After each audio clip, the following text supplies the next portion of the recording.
One, two, 1, 2. We are live. GYGB War Report Show, the official Canelo Triple G2 recap show. We got other stuff to talk about, but obviously that's going to be the main course because we have a lot to discuss as it pertains to that fight. But I am your co-host, Roberto Flack, joined by my PNCs, Coltrane, R.O. Diggity. What's goody, fellas? Yo, yo. Yo, yo.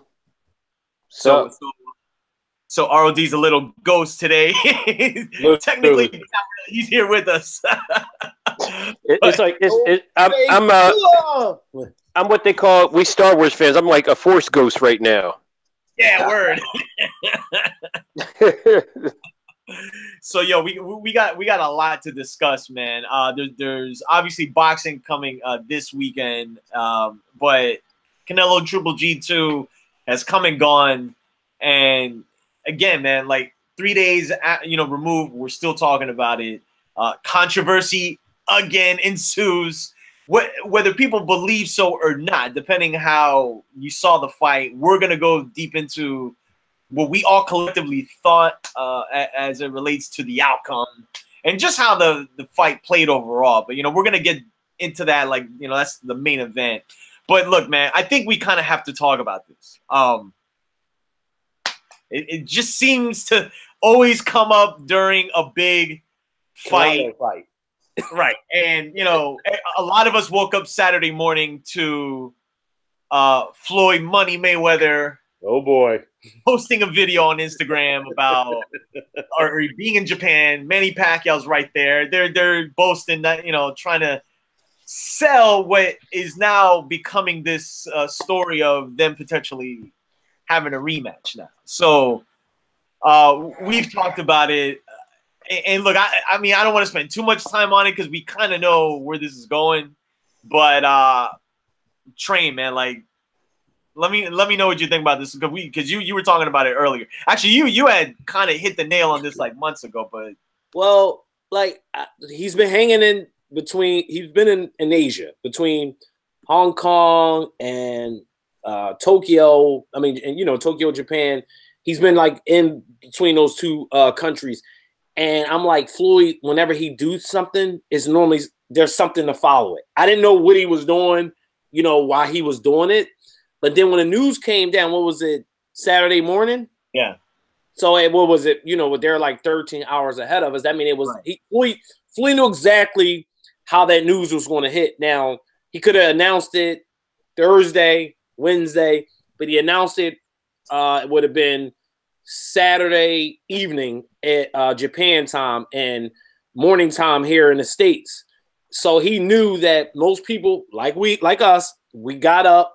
First thing on my timeline was Floyd Mayweather is coming back to boxing.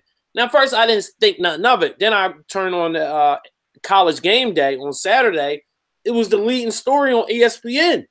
And I'm like, okay, now this is, ESPN is a pretty reputable, I mean, not pretty. They are the reputable, sports broadcasting business, network, so to speak. So once they broke the story, I said, oh, this thing is real. And I had forgot that Pacquiao didn't renew his contract with Top Rank. And why? Because that's a big part of all this, too, was that, Floyd basically, in a nutshell, is giving Manny Pacquiao a lifeline, and while getting himself paid in the process. I don't think this has anything to do with boxing, far as his legacy and things of that concern. I mean, granted, he do want 52 victories because he's taking a tune-up to break the new record, which is now 51-0. So he's taking a tune-up, ironically, and he's going to fight Pacquiao, which the fight's going to do big business. It is going to be in Asia, in Tokyo, which we all know what happened in Tokyo before. Not that that's going to happen again, but we know business can be done, in the continent of Asia, so to speak. And I think, listen, we're all going to watch it. We're going to frown at it, but everybody will be right over Ride or Die crib. I'll have my 32-ounce cherry vanilla Coke. We're going to be laughing at it. We're going to be laughing at it, but we're going to watch it. And listen, Floyd, whatever people's opinion may be of him, the guy, he's brilliant. Like, he understands that he realizes that my name and my brand is still relevant and is still hot. and there's not really anybody to compete with him. Even Canelo. Canelo is not. He's the biggest guy in boxing, but he's not big like De La Hoya or Chavez was. He's not there yet. He's on his way to get there. But outside of Canelo, there's not even nothing close to Mayweather. So this is where we at with it, my dudes. We'll all be watching it. Yeah, I agree. I mean, I think that's kind of the irony of it. I mean, we're kind of like, why? We're all gonna watch it. and that kind of, I mean, you kind of touched on it, man. I think Floyd, whether you think he's the GOAT in the ring or not, is subjective. That, you know, I'll leave that up to you. But as far as self-marketing and doing things out the box, or even to get the public in and interested in something that right now we're saying, why do we want this? But 2.5 million homes very likely will, man. And that's why I was telling somebody today is he just set the bar so high, because like we still haven't gotten the numbers for this Canelo Triple G2 fight, and I think it did good business. But the reality is that if Canelo Triple G2 doing 1.3 or 4, that's just a very successful pay-per-view. With Floyd, he's done so much like record-breaking numbers that it's kind of like, even for him, for us to say 2.5 is like a drop from what he was doing already, you know? Like it's just crazy, man. Like he's a marketing, like somebody just wrote, a marketing genius. He is. Like, to call him the GOAT in any realm of boxing, whether you whether you believe he is in the ring or not, is whatever. As far as being a businessman in boxing, he's the #1 of all time. Like that's not even like debatable. Roberto, real quick, because your pops live in Hong Kong. I don't think people understand how big Asia is as a continent. Like huge, man. It's like a whole nother world. Yeah, Hong Kong alone. Right, that's what I was going to say. Has millions of freaking people, man. And I think with Floyd, it's kind of a situation where I think that he's probably trying to touch the international market. No doubt. And I think Pacquiao, being he can't fight in the United States, they're probably taking advantage of that. And you know, I guess they're trying to approach it that way, and it'll be. And look, throughout boxing history, this has been something that has always happened, man. Like fighters have fought internationally for years. It's only just been in recent years where everything's been delegated to the United States and the UK. I mean, think of some of the famous Ali fights, and think of some of these other fights that took place in like just different parts of the world. And, you know, again, to your point, we're all going to watch. we all know what's going to happen, but we get sucked in, man. We're fiends, man. It just is what it is, man. So, ROD, man, what do you think about this? Nah, I just think that can you guys hear me? Yeah, we can hear you right there. I think that what Train said is very on point. I mean, here's a guy that's pulling off a Wharton Business School move without having a degree. You know, he knows when there's a low in the market. He knows just when to strike, you know, and the way he set it up, I had to ask Roberto, I'm like, do you really think that this was like staged or was it real? He was like, Roberto was like, ride or die. Like he staged this whole thing. So he's become Geppetto. He's the master puppeteer, man. He knows how to manipulate situations, and he's been doing good at it. Like Train said today, there's only 2 names in that welterweight division that people really care about. And at the end of the day, that's why Floyd is like, you know what? This is a great time to make my comeback. So I think it sucks because it takes away from him. It's like, you know, it's almost like Grandmaster Flash coming back at this point in time to make a record, you know? But there's so much trash out that he could probably get away with it, you know? So that's what Floyd is doing. Yeah, I mean, it's just I'm wondering. I'm assuming it'll be Showtime pay-per-view, and I don't know. We still don't know what Pacquiao's situation is with Top Rank. I mean, they had this meeting per se, but we don't know what the real future is for Manny. But let me ask you this: why?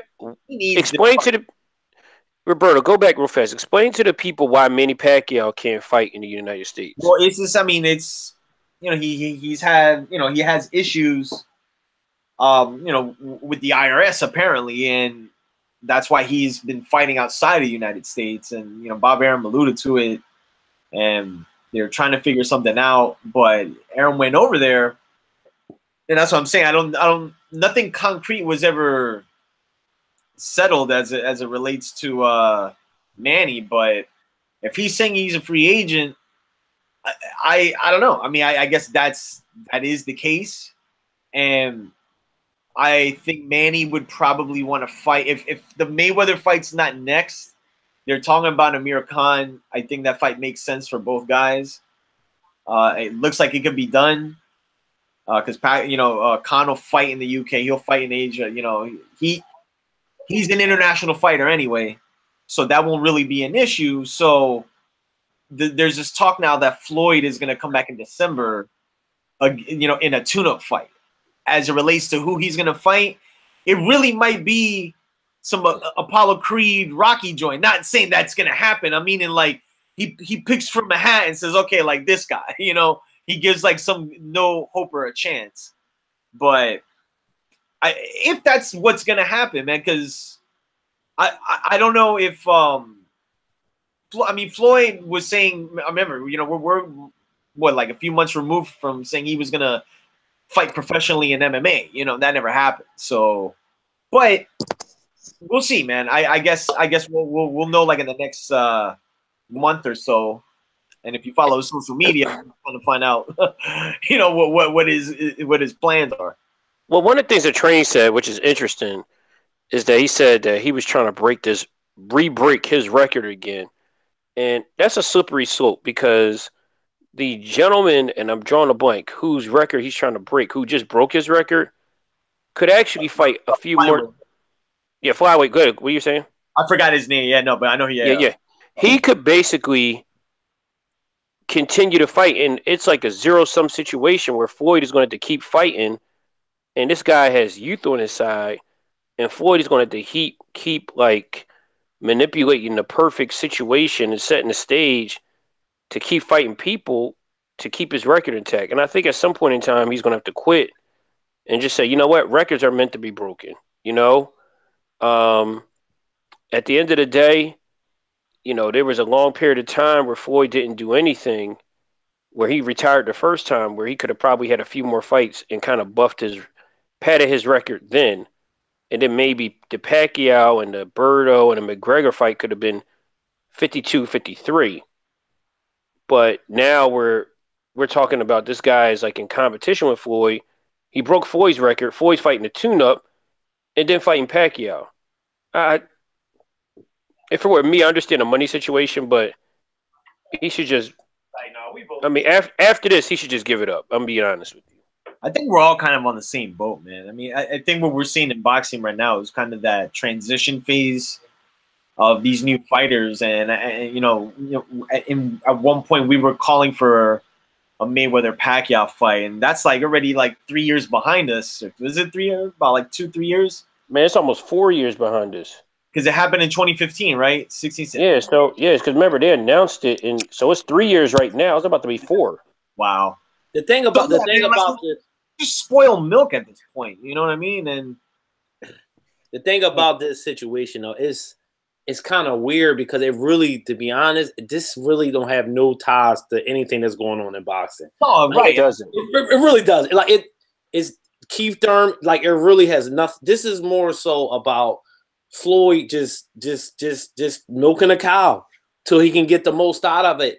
And like I said, unfortunately, because the sport is kind of dull, other than when Canelo's fighting on pay-per-view. Like right now in the welterweight division, what we're getting ready to get into once we get into Canelo, we're still playing musical chairs with who's going to fight who. You know, we still don't even – I think you said it best, Roberto. You said, I can't recall a time we have all these fighters and we don't even know who's fighting each other. You know, the top – I'm telling you, the top of the food chain guys. Yeah. Right. We don't even know if these guys are going to fight each other in the next 2 years.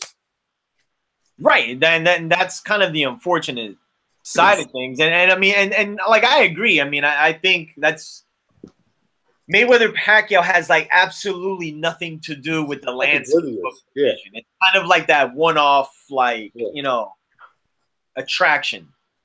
Because you know what, you can argue, man, by the time they did fight, it was for the belts, man, it almost kind of felt like that. You know what I'm saying? Yeah, it was, that's what I was going to say, the actual fight. Yeah, it was a big fight. Don't get me wrong. We all were, like, hyped, but it was its own event, you know, and I kind of think it's the same thing here. And the welterweight division's kind of just gonna do its thing. But look, man, like at this point with Floyd, we saw him fight Conor McGregor. Okay, so is it really out of the stretch for him to fight Manny Pacquiao once again? Because look, there are people on this planet that believe that. I know. I saw it today. Mayweather, so like I guess for those. Saw it today. I saw it. I was reading the comments on Instagram. I said, "You got to be kidding me! No, These people do this." So I mean, I don't know, man. I mean, I guess we'll touch down on it if that becomes a reality. But I mean, apparently both guys are going to fight other people first. Well, good. Real quick before we move on, I think, and listen, there's a lot of people struggling to pay bills. There's fighters out here that's looking to make money.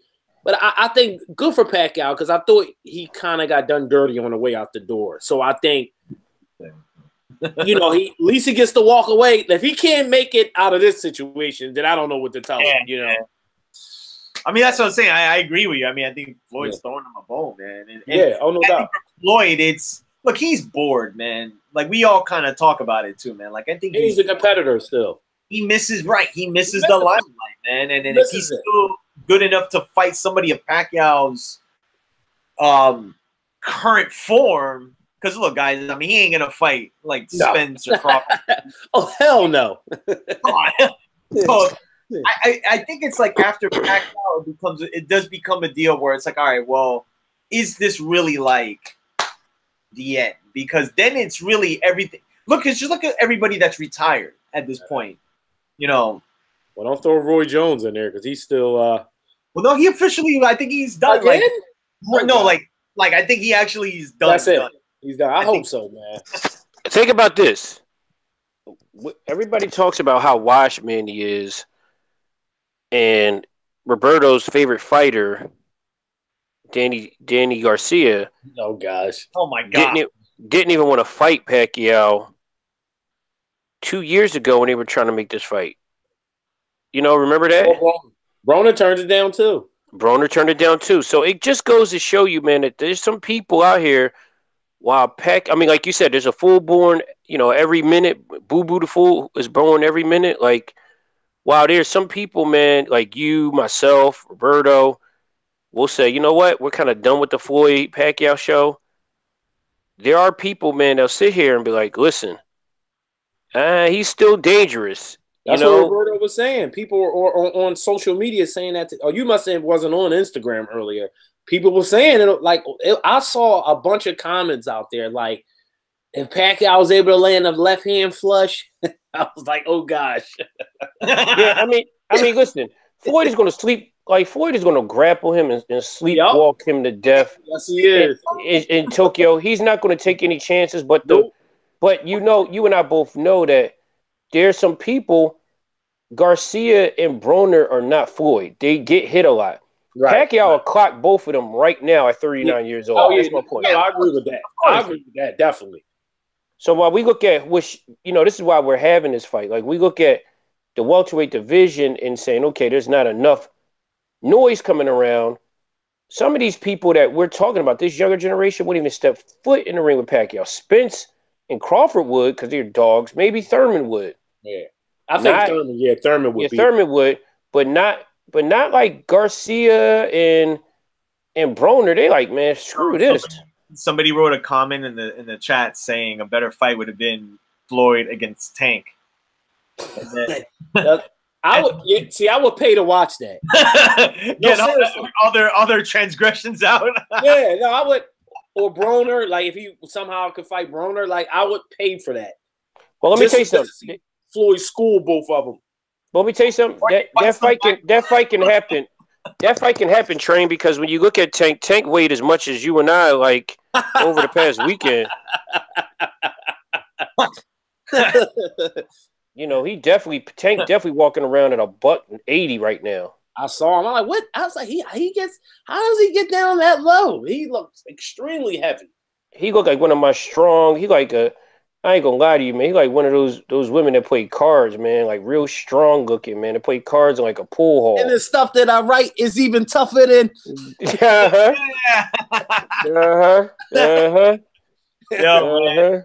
we'll touch down. I guess whenever this whole situation clears up, as far as what the plans are for both guys in the immediate. But any case, man, we do have a fight this weekend that kind of got overshadowed really because of the fight, this past weekend. But Anthony Joshua, unified heavyweight champion of the world, faces Alexander Povetkin.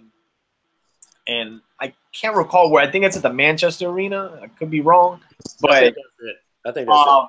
So, yeah, man, that takes place. This is the first fight for Eddie Hearn's DAZN app situation that they got going on in the United States. I mean, it's an international app, but it got introduced in the United States, and Eddie Hearn is, excuse me, on the boxing side of things, going to be the guy running that kind of department. But I think a lot of us kind of know what's coming here. Now, look, I mean, at one point, Alexander Povetkin was a guy that Wilder was going to fight. And then the whole PED situation occurred where, Povetkin tested positive, and there was a lawsuit because, Wilder was literally on his way to the fight, and then it got postponed, and then it just outright canceled. They went to court, people got paid and whatnot. But since then, Povetkin hasn't really fought anybody of merit. And with Joshua, look, man, I mean, I think, again, all of us just want to see him and Wilder fight. Now, is Povetkin a notch at this point for Joshua? I think it's probably better than what else is available outside of Wilder, but I think this should be a knockout win for Joshua, man. I think this is probably going to go like 8-9 rounds. And Povetkin, I just see Povetkin getting stopped in this one.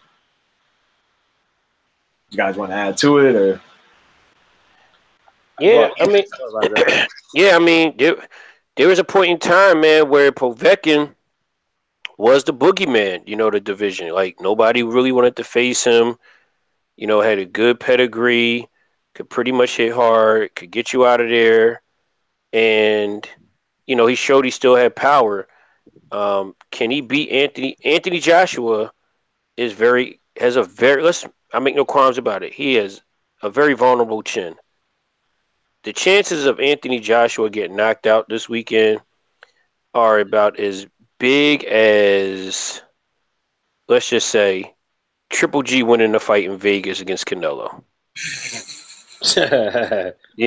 Nice pun intended. So I just believe, man, unfortunately, the biggest talk of that, because this is not the Povetkin that we know and love. This is someone that's kind of been through a whole lot, that's, been tested, failed drug tests, things of that caliber. And on top of that, this is going to be his last hurrah. So if for some reason, he comes in motivated and somehow he lands that punch that gets Joshua out of here, I'll reconsider and say that Triple G can win a fight in Vegas. But other than that, like I see like what you see, Roberto. And it's a shame because the talk of the night is really going to be this stupid app. Like, why are we, again, why do I have to go through an Easter egg hunt to find a fight? I should be able to just turn it on and watch it.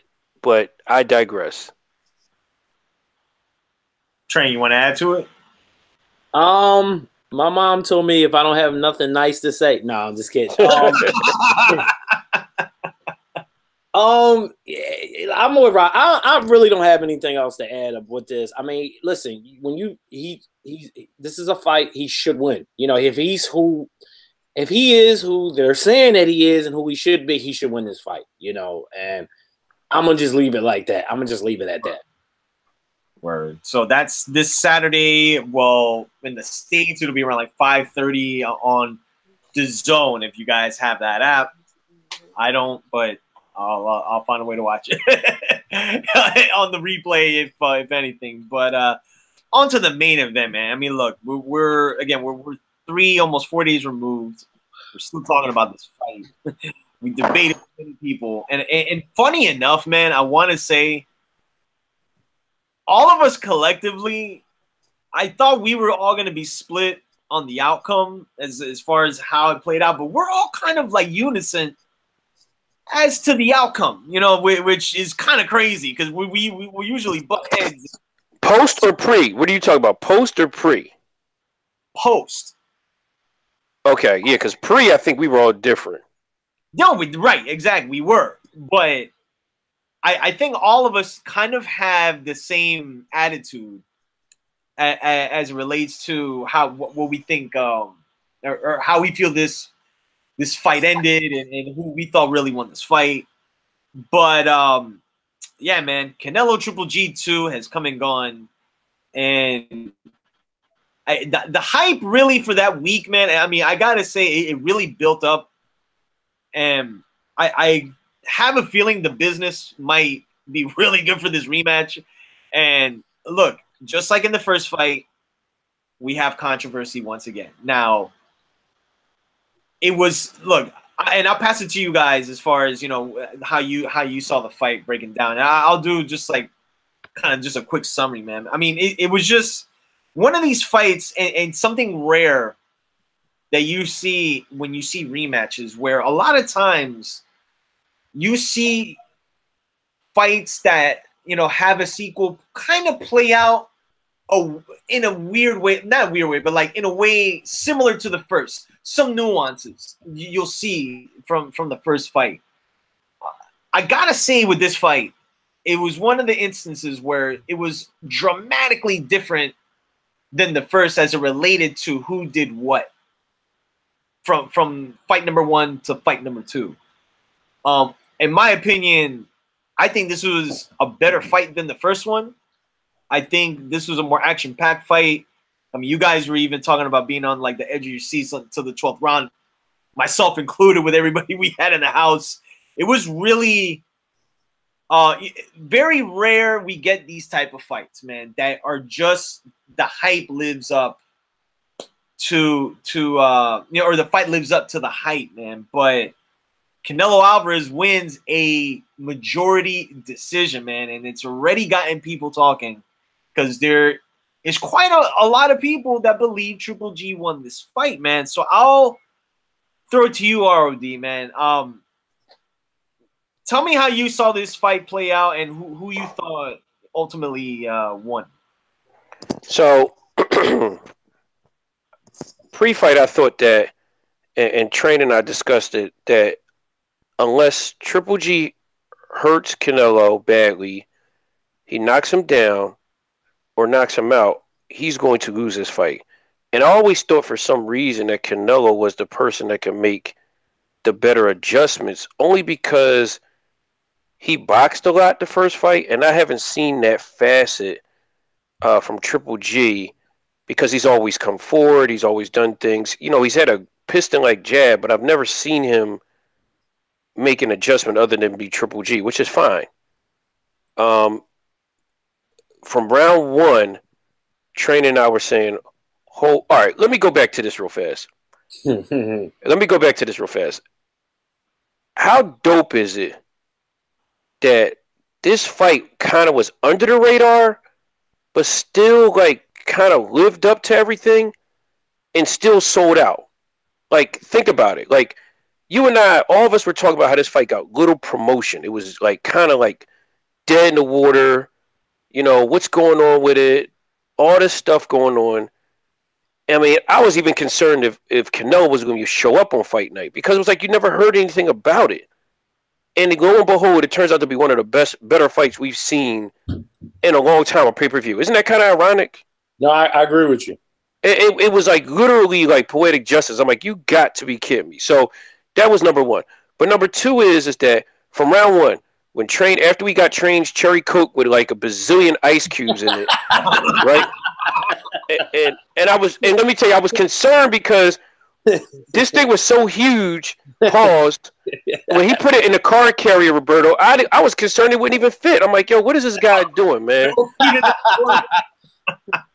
I'm like, yo, this guy, yo, man. So once we got back and the undercard was like, everybody just flipped right through the undercard. We were like, okay. Then we had an hour between the fight.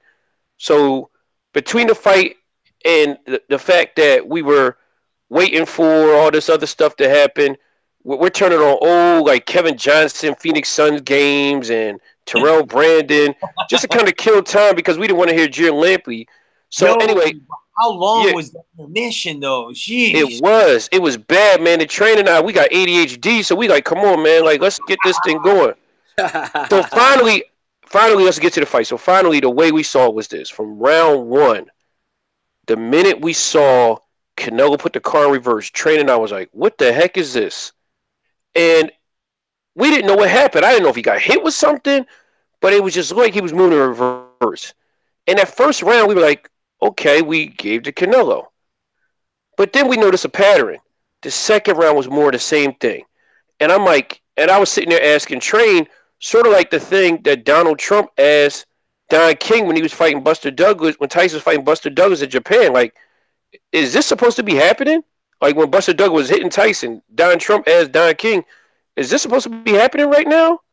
So that was a question like that Train and I kind of had like, wow, this shouldn't be happening. Like the shark is actually running away from the guppy. I don't know if you want to use that as a parallel, but he's just running away from the non-shark animal. It's not a whale. It's a porcupine fish. He's running away from him. And we're like, oh, crap. It's just so weird seeing Canelo being smaller, knowing what he can do. Like, we knew that he had some slickness in him, knowing that he kind of like boxed that first fight, actually live up to what he said he was going to do and back Triple G up. Now, the other thing we saw like around like the fourth round where Canelo started to have some blood issues and we were like, he was starting to leak. And, you know, we started to say to ourselves, crap, man, he looked like he out of breath now. Like he's breathing hard. He's getting hit to the body. Canelo was pushing him back and he's slipping punches. And then all of a sudden we see the ebbs and flow of boxing. We see Triple G come back on. And then Train and I, fast forward, Train and I like, oh, crap.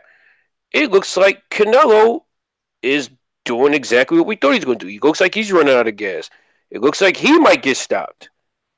Then like around like the ninth round, I think we might have had it like 5-4 at that point. Or maybe even like, you know, if it wasn't 5-4, maybe like, you know, I don't think we had it 4-4, but it could have been like, you know, even worse than that, 6-3 or whatever. I don't know. But what wound up happening was we saw like another change. We saw that like it was a point in time like around the 10th round. It looked like Canelo got hit with something, and we were like, oh, crap. And then we were on that edge of seat again. We thought that Canelo was about to get stopped. Then somehow he weathered it. He slipped a couple punches, and he hit Triple G with like this crazy combination. We're like, what the heck is going on? Needless to say, man, we all seen the fight.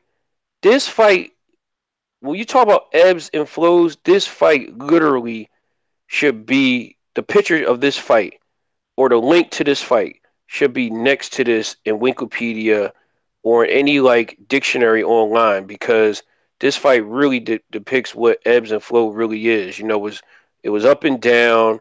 It was a lot of high drama. It lived up to everything. The coverage before the fight, just the behind the scenes story, just gave more credence to the fight. And at the end of the day, if you thought that there was a controversy, I think that you watched the wrong fight because the only controversy in this fight was why do we have to pay $85 for it? Word. You know what?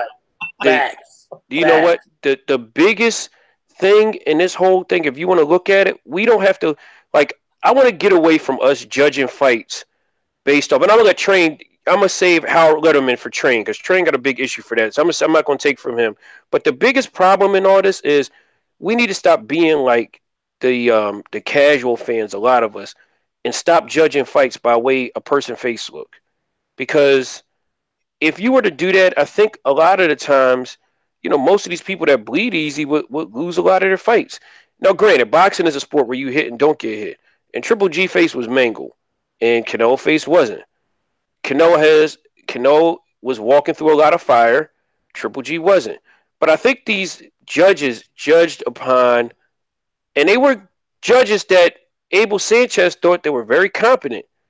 They judged on, I think, the surprise factor. The surprise factor was the shark was trying to jump out of this website with Wix. Let me show you how I did it. My bad. The thing is, what's that? The Gazana Post. Yeah, I don't know what. YouTube just popped up. No, so I'll make it quick. The thing is that what people don't understand is that judges, judging is subjective. So like some of these guys might have judged based on the fact they've never seen Triple G go backwards. That's the first time we seen him go backwards, and he didn't respond well. So at the end of the day, for me, I had it Triple G losing by 1 point. And if you would have told me that it was a draw because this fight was closer, I would have said to you, okay, fine. But there's no travesty, there's no controversy, there's none of that in this fight. This fight was basically what it was, and the only controversy to me was that $85. Now, Train is going to get onto another controversy, which is Howard Letterman's card, and I'll save that. But I thought that the fight went smoothly. I don't think do we need another round 3 or part 3? No. The only thing I'm gonna ask you is, I'm gonna just throw this out to you guys, is number 1. This would be a great for Floyd to come back. This would be a great comeback fight, but he's not going to do that because Canelo got better. Number 2, all right. Canelo really looks good as a middleweight. Okay, he's better than a lot of people have given him credit. And number 3, just because your favorite fighter lost doesn't necessarily mean it's a controversy. Like, let's just put that on the table. Like, when Jordan got beat by Orlando when he came back, I never said, oh my goodness, man, Shaq and those guys cheated. Like, he just got beat. And guess what? If you talk to Phil Jackson, he'll probably tell you that there was 1,000 things that team could have did differently. And if you talk to Abel Sanchez, he would tell you that there's like 100 things that Triple G could have done differently. So props to Canelo and props to a good fight, man. But controversy, there is no controversy. The only controversy there is 85 beans. Word. Train, go speak your piece on it. I mean, no, Rodadaz, he nailed a lot of key points.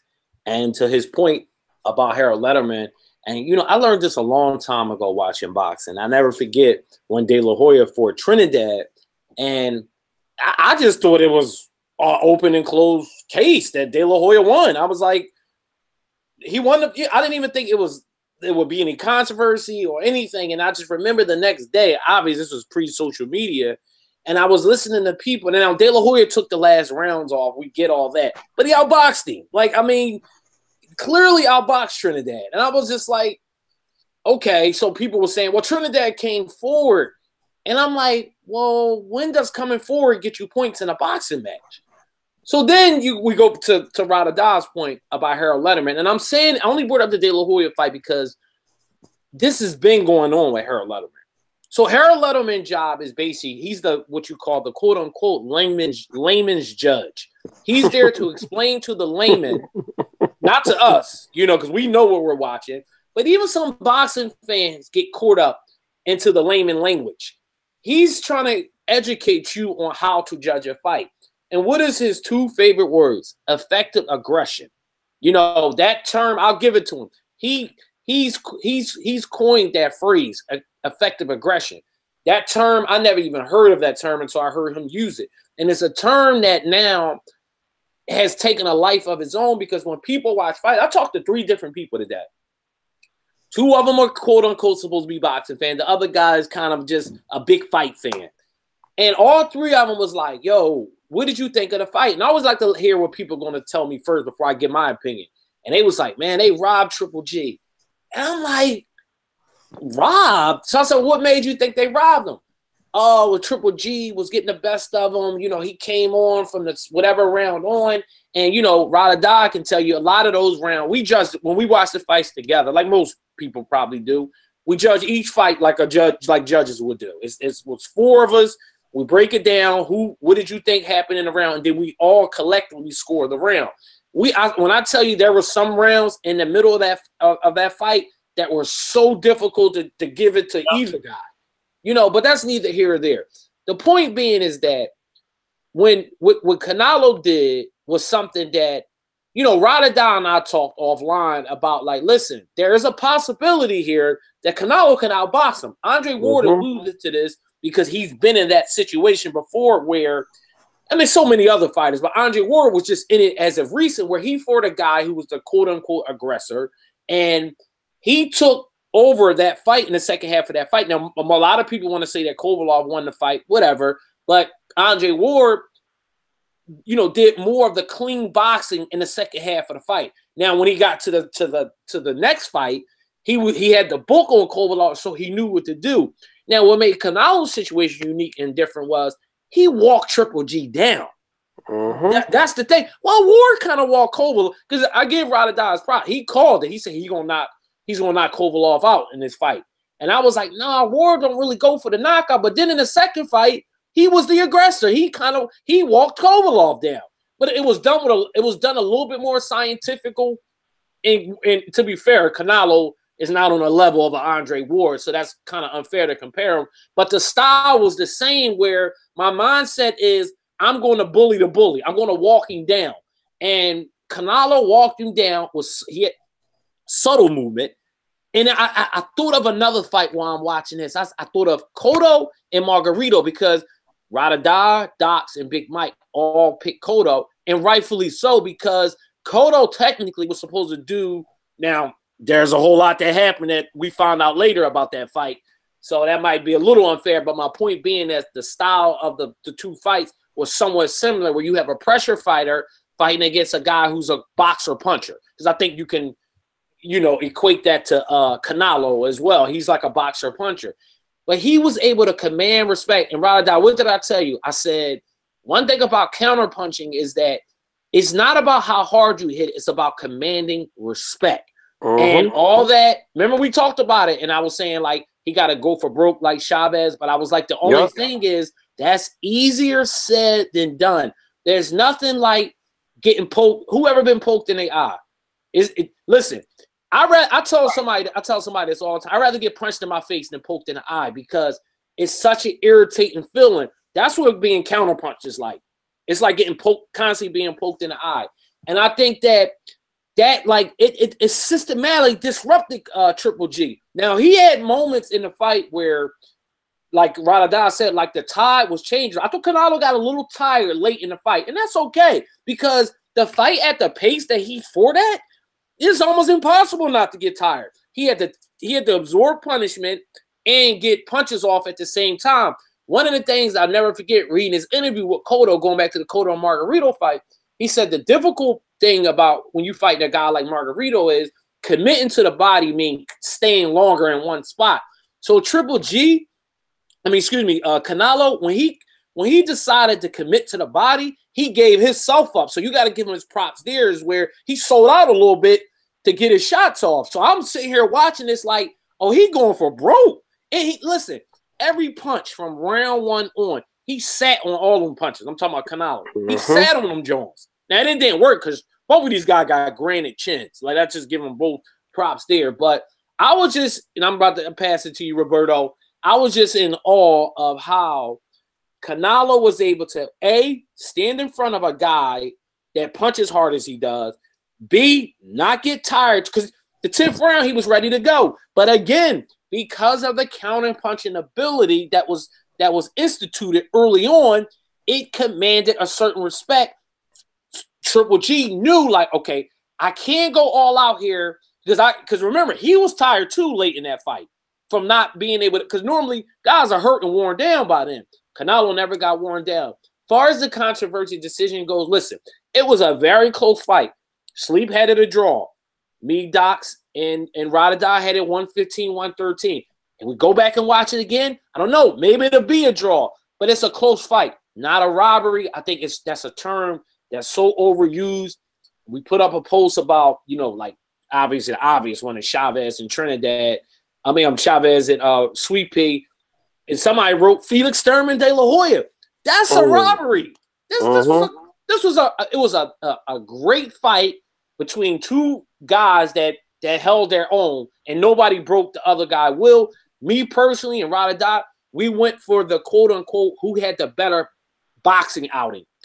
To bar Max Kellerman's phrase, Canelo was winning the story of the match. To me, as a boxing fan, boxing is about the science, and I thought he displayed a little bit more science than Triple G did. Yo, repeat that one more time, man, because you were breaking up a little bit. I was just saying that for me personally, judging a close fight, I try to go with the more scientific guy, the guy that's displaying a little bit more science, and I just thought Canelo boxing ability, prevailed in this contest in a very close fight that could have went either way. I'm telling you, we watched this fight again. Some rounds we gave to that we may have gave to Canelo, we may give to Triple G, and vice versa. But from seeing it the first time, I thought Canelo eked it out by a slight margin. But it wasn't like he blew him up. I just thought he just outboxed him in a very critical spot. Train, let me ask you a question, Train. Because my dad and I always talk about this. Every time we watch Hagler and Leonard, depending upon what week it is, depending upon what the basis of our argument is, there's a different winner. Do you think this is along those lines of Hagler and Leonard, like depending upon what you see, what you want that day, you're going to have a different winner each time? It's funny you bring that up because I never even thought about that. That's probably the best fight to compare this to. That's a really good one right there, Radada. I think that's true. I think if me, you, and Roberto, we watched this fight Saturday, no sound, just the three of us, I guarantee you we scored this fight differently. Probably. Maybe more. No. Hold on. Let me just be clear what I mean by that. Maybe more points for Canelo. I definitely think we're going to have Canelo the winner, but we may look at some rounds differently. Oh, who knows? We may come out with a draw. Sleep swears it was a draw. Sleep was right there, Radada, with us. Yeah. Yeah, this was, man, this. It's one of these fights, man, that we're number one. The reason we're us talking about it, and it's still up for debate as to who won this fight. Amongst the fans and everything. ROD, he doesn't want a third fight. I think we're probably gonna get a third fight. Because of that, and the fact that I think a third fight will still make money, and it is a business, we know how these things go, but at least for how I looked at the fight, man, I was shout out to my man Jamal that's on the chats right now. We were watching it together, the whole crew in the house, and it was, you guys touch on a lot of points, man, and. I'm not gonna go over them again, but I just think the story of this fight, and I think a big reason or why the judges scored it the way they did is because Canelo, much more than Triple G, came in with a different game plan, and it showed dramatically, And when we're sitting there watching it, I'm like, to you guys' points, I've never seen Golovkin. Not only are Danny push Golovkin back a little bit, but not to a point where Golovkin was really hesitant to come back at him. Because there were shots that Canelo landed that you could visibly see Golovkin was a little apprehensive, and even getting in, you started to see that fatigue hit in by the fourth or fifth round. And I think a lot of that too was because he was getting pushed back and he's trying to do a lot of work. More out of anxiety than him walking forward and pressing somebody down, because that you exert a lot of energy when you're on the back foot. And think about where Canelo was last year this time. He was on the back foot and he was fatigued midway through because he was getting pushed back. I think that had a lot to do with, or I think that was a big part of Canelo and their team's game plan that I think they should get credit for, because they really looked at Golovkin and said, listen, this guy cannot fight on the back foot. You're going to have to take some risks. And look, Canelo did, man. Like ROD said, he went to the train, he went to the body, committed there. He like you say, he sold out. But there were points where Canelo was just throwing, like, and it's almost not even custom to how he usually fights, because he's more of like a boxer puncher, but more of a counter puncher. You know, he likes you coming to him. So that's why a lot of us were like, yo, like, we've never seen this Canelo against somebody at this level, considering the Golovkin's the real middleweight here, and he's the guy that's that applies that type of Mexican style, and which was kind of like the shtick of this fight, and it was Canelo that brought the fight to Golovkin, man. And look, it was a really, really close fight, man. And even down the stretch, and I've watched it twice now, man. And it's just, to me, man, I'm with you guys where I thought Triple G, I think we all thought Triple G was going to win, because I think all of us thought this was going to be, and like I was saying earlier, a sequel that paralleled the original, and the right guy will just win this time around like he should have last time. But this is kind of like that plot twist, right? Where we're like, yo, and it really turned into, like, I think, man, like I was trying to think of a better middleweight fight in recent years, but this is one of the best middleweight fights, I think, of this era. When I try to go through the line of it, man, and these guys went at it, man. And look, Triple G, what I'll say for him, man, he fought really good, man. I mean, I think that's kind of being lost too. Like, Canelo, to me, I think he won the fight, man. I've seen it twice. 1 2-point swing, man. But look, I won't argue a draw. Like, if Sleep had it a draw, I won't really argue him. It was that close of a fight. Letterman's card was freaking atrocious. I don't know. And the problem with Harold Letterman is that a lot of the casual fans rely on that scorecard. And when they look at the fight, they may be watching the fight, but they're relying on that little box that comes up. And in their head, they're like, what they're watching and what they think the score is two different things, and they don't know it. Yo, I've caught a lot of people like that, man. Like, it's wild. It's wild. And I think this is kind of what happened with this fight, man. And it really kind of, I mean, there's always that issue of us being hardcore fans, and we know what to look for, and we know what we see. As with the casual fan, they're going to rely on the commentators, and they're going to rely on the scorecards from Harold Letterman and things as such, which is unfortunate, because I think it was a close enough fight where if you have a 1-point swing either way or a draw, man, like, it's hard to, like, argue that. Like, if you're on some 116, 112 type of joint, like, you didn't watch this fight correctly. This was a really close fight. Now, this is what I'll say for Golovkin, man. And we'll get – I want to real quick get into Canelo's future, man, because that's another storyline. The thing with Triple G, man, I'll say with this fight, man, is I think we very well might have seen, like, the last solid Triple G we're probably going to see, man, because – though this was a close fight, man, Triple G took a lot of punishment in this fight at 37 years old. And I don't know if he can afford to keep having these type of fights going in. Because by the time him and Canelo do fight, let's just say, he could be like 38 years old already. And to be in that, and look, Canelo only still be 29.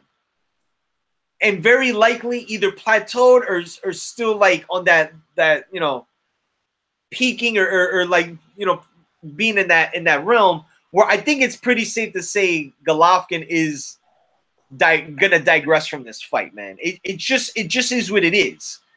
I think they do the third fight, man, but I think Canelo will win that fight like even clearer than what this one was. But I think, look, man, it was a great fight. Overall, that should not be looked over. I think wherever you side with, if you thought Triple G won or Canelo won, this is not a robbery. But I think everybody should, you know, celebrate the fact that we got a great middleweight fight that lived up to the hype, man. I mean, that's being lost throughout the, you know, the media controversy that, well, really that the media creates. But if you guys want to watch it again, man, and you know, rescore it, I mean, it's one of those fights, man. And yeah, I agree, Leonard Hagler type of deal. It could be, man. I kind of think we're gonna get a third fight. I'm like 60-40. We're gonna get a third fight. Yeah, the only concern I got about a third fight is, well, then again, Triple G will be older, not from an economic standpoint, but because economically it will do great. I'm not worrying about that. I'm more so talking about Canelo, because even though he did win the fight, he took a beating in that fight too. And I worry that about another fight, a third fight, him, you know, putting a toll on his body, because he's young, but he's an older young, because he's been boxing for a very, he's almost like you know how like pitchers in baseball start out really young and then they burn out after a certain age. 30, yeah. Exactly. So you know, that's the one thing you got to be careful with, because there's some sharks in the water in his now we all agree that those guys aren't quite ready for him yet, but they're still there. That don't mean they're just going to go away either. Right, and that's a good segue as it relates to Canelo's future, man. Now, look, I don't think there's any secret going into this fight. You know, there was reports of the LA Times that both Triple G and Canelo's HBO contracts are up, man. Word around the boxing biz, man, is HBO doesn't seem as invested in boxing as they used to be, and we don't know what the future is for HBO boxing, man. I mean, because when you really think about it, outside of Canelo Triple G, man, like, what do they really have? Sergey Kovalev. Listen, real quick, I asked both of you guys this. This is when I knew HBO was in trouble. I turned on one, this was about 2 or 3 years ago, and it was like the Eastern European show. You know, and no shade to Eastern European fighters, because those dudes can fight. But there's not a fan base here for them like that. So HBO, why would you get behind a certain demographic that doesn't, you know, HBO normally been really particular about who they get behind far as fighters are concerned. And listen, Triple G is riding the wave of Mexican fans. I don't know who Kovalov fans are. Like, so when they decided to go this route, and Lomachenko's with Bob Arum, because, you know, Lomachenko was a part of this movement too, but he's with Top Rank, and we already know where they're at. So when they decided to go in that direction, I'm like, somebody is either asleep behind a wheel, or, you know, in a movie theater when you got to go and tell somebody, hey, can you fix the I don't know if they do reel anymore. I'm dating myself. But, you know, you got to go let somebody know something wrong with the screen. HBO, something's wrong with your screen. Well, the thing with Kovalev is he's done with HBO. He's done. Oh, he's done too. Yeah, he's done, because basically the whole thing was that him and Eliter Alvarez, the guy that knocked him out, HBO did not commit to the fight, and that was Kovalev's last fight. And Kathy Duva apparently signed a deal, some type of a deal with ESPN. So that fight's gonna be on ESPN. He's done with HBO. Wow. So they're just out the game. Well, they're out the game now. Kathy Duva also has Dimitri Bivol. Now, HBO was on this tip that they were trying to develop him, or they were trying to put him on some dates. But the thing about Bivol, man, is like he's not ready. He's not gonna be like that crossover type. That's what I'm saying. So I think he's probably gonna end up on ESPN, or Bivol has one last fight on HBO. Yeah, that is right. So I think after this year, man, like, think about it. They're like, nobody's there. Who's really left, man? And look, now it comes down to Canelo Alvarez. You know, I think Canelo Alvarez by far is the commanding dollar in boxing today, outside of like maybe Anthony Joshua. You know, like as far as people who bring in and make a lot of money. But on the state side, at least, it's Canelo Alvarez. I don't think there's any debate. You know, Not even close. current fighters, not, you know, retired guys that are having their retirement tours. I'm talking about, like, you know, current contemporary prime guys. Canelo's the guy. And the thing now is you know, they're talking about Canelo coming back in December for, you know, potentially this David Lemieux fight. But the question remains as to whether or not Canelo is going to re-up his HBO contract. If and I said this to somebody today, man, I honestly think for the next, and I think Canelo and Golden Boy can command this, if HBO even is still committed to doing pay-per-view, because again, it's two separate things. But I honestly think, considering Canelo's a pay-per-view fighter at this point, again, man, I think that Triple G fight is going to happen, and if you're going to do it sooner than later. And then from that point, though, then it becomes, where does he go from there? And all his competition, we can't front, is across the street. Okay, yeah. Granted, we got Danny Jacobs and Derevyanchenko fighting next month. That's one belt. Billy Joe Saunders and Demetrius Andrade fighting next month. That's two guys right there that are going to be eliminated, whoever wins those fights.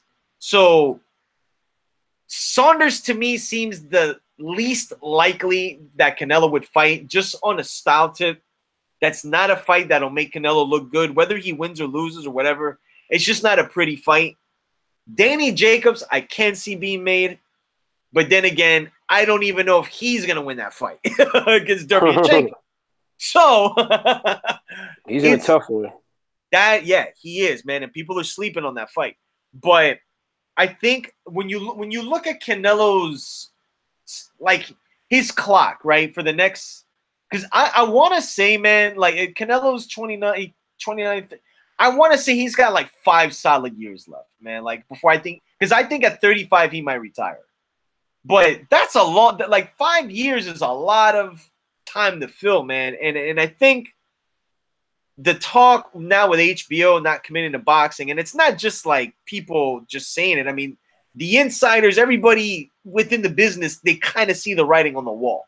So being that Showtime has the stock of guys that would make for big fights, not now, a couple years down the road, or maybe a year and a half down the road, like, should Canelo consider a move to Showtime, man? As crazy as it sounds, like, what do you guys think of, like, that potential move?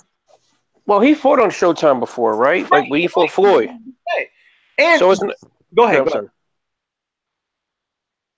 No, was that Train? Go ahead.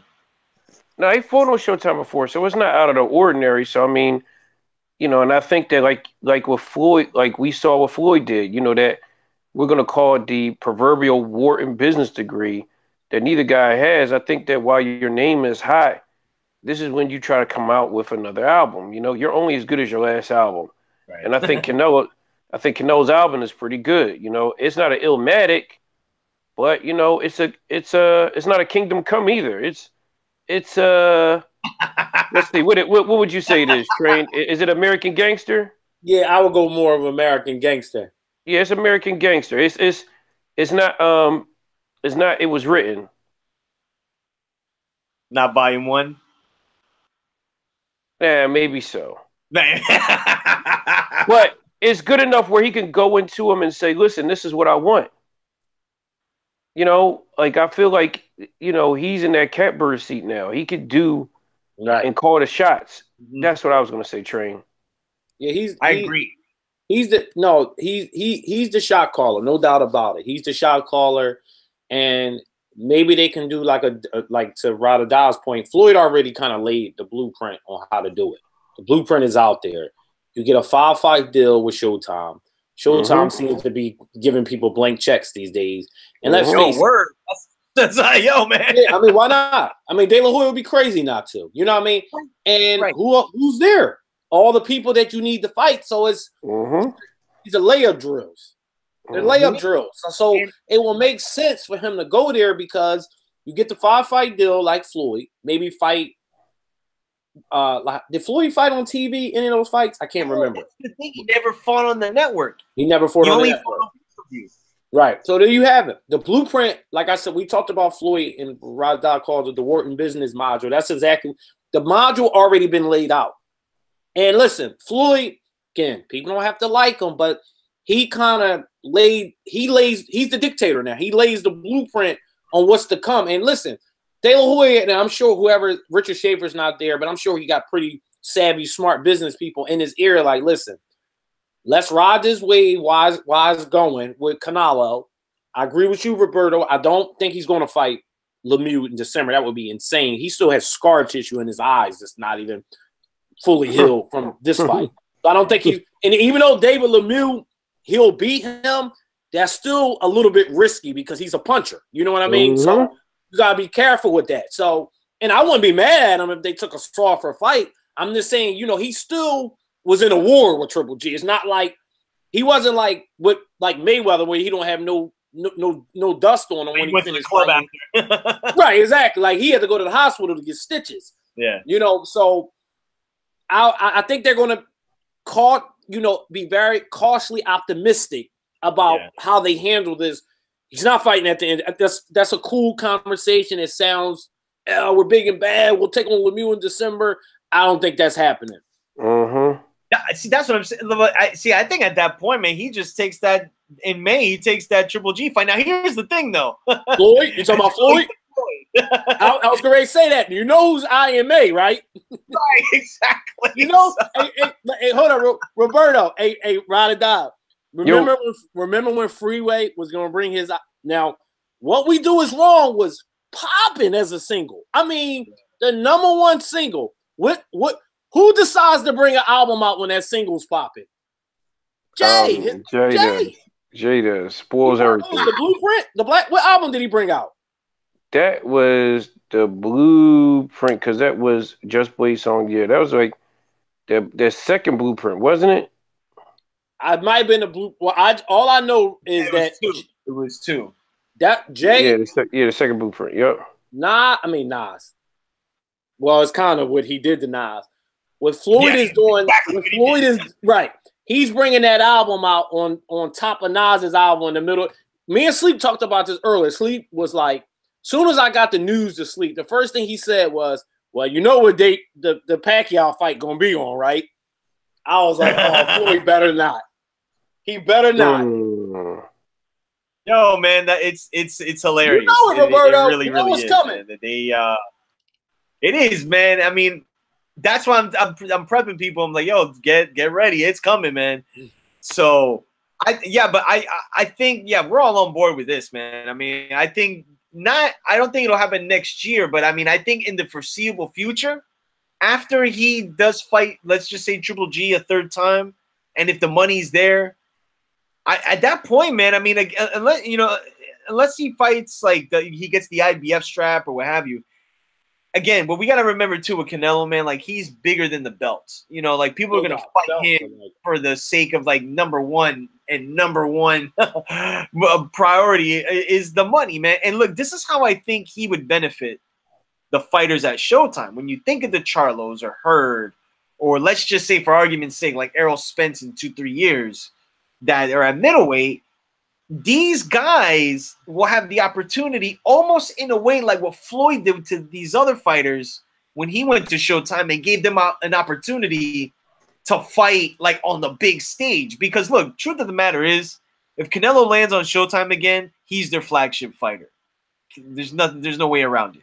And I think there could be a coexistence with having a guy like Canelo and having the PBC brand.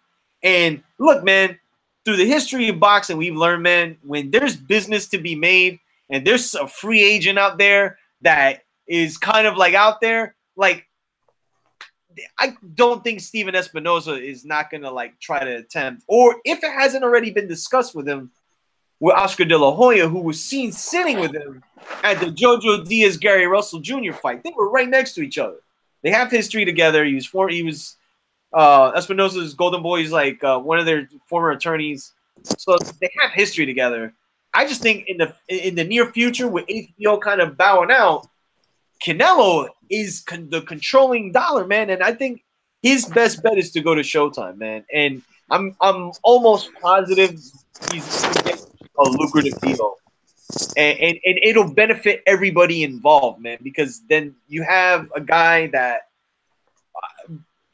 that will make the Showtime brand that much bigger and not look like just one umbrella for one group of fighters. You have like two huge entities in boxing, man. I don't know why Showtime would even pass up on that.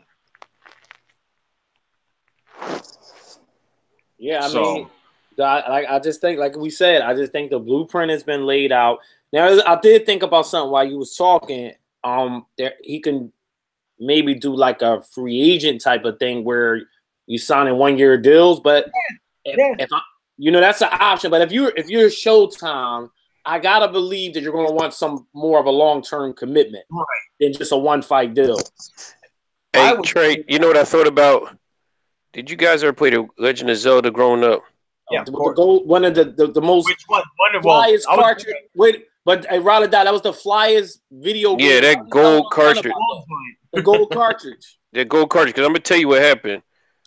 Canelo just gave Golden Boy a bunch of potions, like them little potion lights. Yeah. Yo, man, like he really listen to how we're talking now. He literally put Golden Boy back on the map by himself. Yeah. Like now he has all these options, man. Think of this, man. Here's a fight that should have been dead in the water due to a controversy the last time, due to the fact that Oscar been acting like a butthead, Bernard has been following around, and also the fact that the promotion was bad, and now everybody's like, "Oh crap!" Like Golden Boy has life again. Now we're talking about it, them possibly going to Showtime. Like this is big, man. No, it is. It is. It only takes one. It's amazing how, and that's a good recognition on that. One guy can help reestablish a network, because this thing, Floyd. We remember in Rada, we used to mock Showtime. Remember, we used to laugh at their goodness, it was the worst lineups. It was like a joke. No, seriously, like when we started Garage Grill, it was all pretty much HBO at that time. Remember, we was laughing at their high definition coverage. Man, it was even Trey. Not even stop you. It didn't even feel right watching fights on Showtime. Remember? Right. Remember when you know what time they start? That was like a joke on Garage Grill. Like, what time does the show? It'd be like 8:30 in the main event coming on. Yeah, no, you're absolutely right. You're right. You're absolutely right. Yup. They'd have gems every now and then. But to your point, Floyd heading over there changed everything. Yeah. It changed everything. It made their brand more like people took it serious, where it's like you weren't the stepbrother of HBO anymore. Now, granted, HBO still has more subscribers, but I mean, I think at this point, man, if HBO is bowing out of boxing, man, like Showtime's the king. You know what I mean? And now the fact that the PBC has this Fox deal, well, granted, it's separate from Showtime. People do look at it when they're gonna see the same fighters fighting on both of those networks. I mean, we're going through a crazy time period. Like somebody today, I was talking with them and they were like, "Man, I can't imagine HBO not participating in boxing." Man, I'm like, "Yo, peep this." Back in the day, our parents were watching fights on ABC, NBC, and CBS, where it was like that's how you watch boxing back then. So for us, we're like the HBO kids. Like we're the HBO era, where it was just a norm. Like where we, I mean, granted, I saw Roy on USA Tuesday Night Fights, but I mean, he made his mark on HBO. Oscar De La Hoya, HBO. Mildred Taylor and Julio Cesar Chavez. All these. I mean, HBO has been like the epicenter of boxing, man. But just like with all good things come to an end at some point, man. And if there's no, and there's a bigger story behind the whole thing with HBO. I mean, if you guys follow the whole Time Warner AOL merger and them absorbing all these companies that apparently HBO is one of, the budget's a situation. I was going to say, yeah. Yeah, like Showtime just gave the PBC like 60 some 80 or like some ridiculous number for a budget, and then Fox matched that with them too. So the investment in boxing is clearly there. With HBO, it's just not, man. And when you start to see people jumping off the ship like the quintessential Titanic, you see Bob was the first one, man. He was right. Yeah, he knew, man. And you know why he did? Because Bob, people forget Bob's been in the business for damn near 50. I was ready to say, yeah, like 45 plus years. Yeah, like, and the guy, he knows, man. Like, he's seen the whole industry change, and he's seen when ships are cracking, are ready to break. And that's why I feel like, I mean, Kathy Duva now left, Bob Arum left, Golden Boy. I mean, outside of Canelo, again, they don't have that huge roster. K2 doesn't have that huge roster. So it's like, what's their plan? And, you know, we're living in crazy times, man. Like, for HBO not to be involved in boxing anymore would be like, wow. That'll be like some game-changing stuff, man. Crazy. Unbelievable. Yeah, man. So I think that's about it, man. I mean, we pretty much covered everything, man. I mean, I think we're all unison. We all thought Canelo won. You know, a lot of us, you know, there's people still going to be debating it, you know, from probably until next week. I think obviously, you know, if we get this, oh wait, before, like, I don't want to drag it too long, but obviously we got to just touch on this real quick. We did get word about Keith Thurman's return fight. And the rumor is Zab Judah is going to be fighting Keith Thurman on the undercard of Deontay Wilder versus Tyson Fury. Just real quick before we wrap up, man, like, ROD, I know is like... ROD, let ROD in. Yeah, go ahead, ROD, man. I mean... You know, this is bad, man. This is really like, I'm gonna tell you something. This is the equivalent of like, this is like the equivalent of Tom Shepard coming back like above the rim, but Tom Shepard, but Tom Shepard, yeah, but Tom Shepard really can't really play. This Tom Shepard really can't play. Like he. You know, and this is bad, man. Like, you know, this guy's coming back. It's like Train and I going to get our uncle to play on Saturday mornings. Like, Uncle you know, Drew. Uncle Drew. Yeah, he would come back. He would give people work back in the day, but really, he not really good. He comes in with Bengay. He smells. You know, he hey, watch it, Ryder. That's you're describing me on a Tuesday. You describing me right there with the Bengay. Yeah, he drives that he drives that 300M. He be playing himself driving a 300M. You know, but it's just crazy because that's where Zab is. Like, he looked out of place taking a picture with those young guys. So out of place. And it was just like, come on, Zab. You know, first you're getting your nursing degree. Now you about to fight Keith Thurman. Wait, hold up. Back up. A what degree? Remember Roberto? He was getting it like a nursing degree. Remember, Roberto? They confirmed that was really Zab. Like, that he was really serious. And look, for whatever it's worth, man, like, if he is a nurse, man, like, shout out to the nurses. They hustle. But here's the fact of the matter is, man, Zab Judah, his last notable fight was against Paulie Malignaggi in a fight that he lost. So Paulie Malignaggi got dogged in Brooklyn. Yeah, he got dogged. So what's gonna happen with even a Keith Thurman that's been out for like a year and a half? See, and I'm gonna tell you something. Keith Thurman, the type of guy where like he, you know, we know what Keith Thurman is and isn't, but he the type of person like against somebody like Zab, he will not be afraid to let his hands go, man. And Zab would get bombed like a desolate city over like somewhere else, man. The Brian Dennehy video, ROD? Yeah, like a scene on Homeland. Yeah, Homeland, exactly. Yeah, the Dennehy video, exactly. Both correct. So I don't know, man. I feel like there were other people, man, that Keith Thurman could have fought, man, besides Zab Judah, man. I think it's kind of disrespectful. I don't care if layoff or not. It is. It is disrespectful. And y'all was talking about earlier. Well, we was talking about in the other thread. Let some of these young dudes eat and get some recognition. Like Zab, Zab had like 30 opportunities. Like, are you kidding me? He's still relevant. But remember what you said. Remember what you said a while ago, and I think Roberto, you jumped on the train too and said it. I'll never forget when you said, "You know what, Ride Die? Zab is officially a gatekeeper."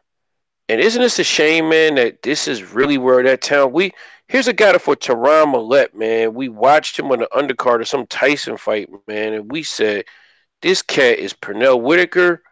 Remember? He was sparring with, how about I got one better for you? 17 years old, sparring with Pernell Whitaker, holding his own. Yeah, strong lefty, man. Like, this guy came up. A boxer from the ground up, it will look like Zab. I'm saying before he became who we, who he is. And it's unfortunate because guess what? When I looked at that picture with Tank, with Broner, with the Charlo brothers, you know what I said? I said Zab is their forefather. Well, that's who Broner's gonna be in another 70 years. Yo, man, he's their Ben Franklin, man. Right. Like, literally, man, he paved the way for those dudes that act foolish. Like, when they were acting drunk and all that stuff, smacking cameras, I said, that's typical Zab back in the day. Right. Just with no Twitter back then. With no Twitter. It's just no Twitter. Now he right back in the mix of things, and he about to get bombed by Keith Thurman. He gonna get bombed, man.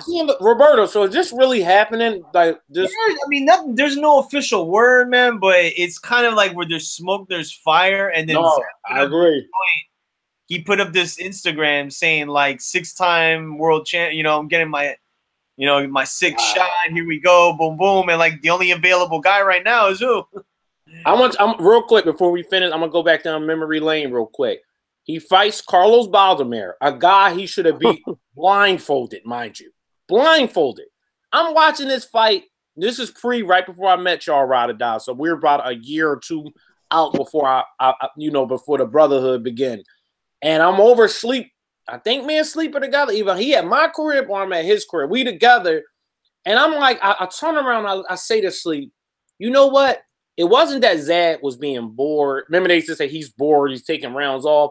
I said, this is the real Zab right here. It is. Yeah. This is the real Zab. The guy that don't take his opponent serious, the guy that doesn't train properly, and it's all in his rear and his ugly head. Now, that being said, because he got 9 lives. That was the beginning. That might have been life number 1 because he lost to Baldomir and still got the Mayweather fight. The Floyd fight next. He got the Floyd. He still got, and you couldn't blame Floyd because Floyd, at that time, people was like, all right, Floyd is good, but we want to see him fight somebody that kind of mirror what he has. So Floyd was all ready for the fight. They signed the fight. It was done.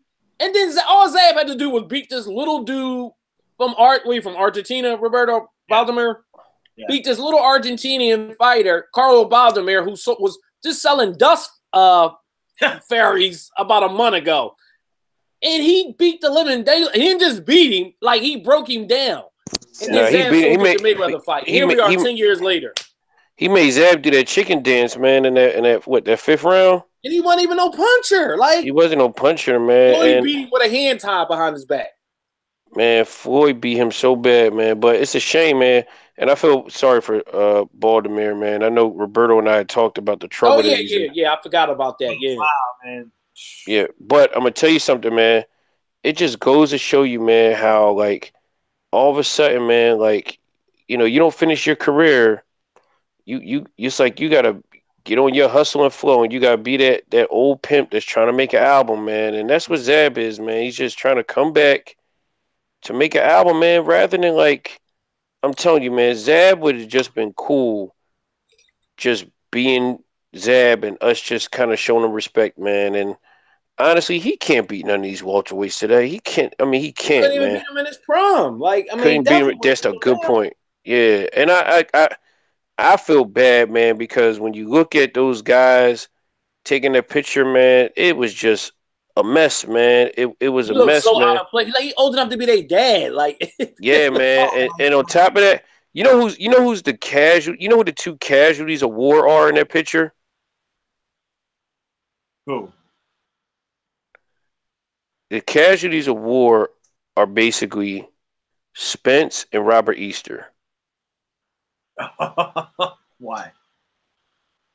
I mean, they're just good guys that are just hanging around, like Bad, just bad. I wouldn't say bad. I would say bad people, but just like you know that they're not them. That's not them. Does that make sense? Yeah. Well, we saw the whole situation with with Arrow, Yeah, Uncle Earl, man. Like we really found out. We he really out found out this guy has a multiple personalities, man. he out there with that bull ice, man. Yeah, it's goodness gracious, man. I mean, it doesn't make sense, but I mean, again, we'll find out. Look at you, you still laughing, man. Yeah, you're still laughing. I can't believe that your friends found humor in those memes. It's just ridiculous, man. He said, "Man, I was boxing in 2015. I was 12."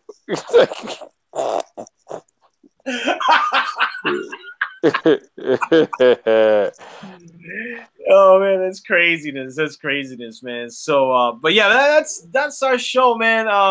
Like I said, man, we Canelo Triple G2 is a fight we're probably going to be talking about for years to come.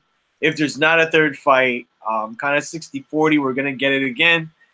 But we'll see what Canelo's future looks like, man. I think all of us are kind of in agreement. Like him going over to Showtime would be great. I think everybody involved makes a lot of money. I think there's better fights there.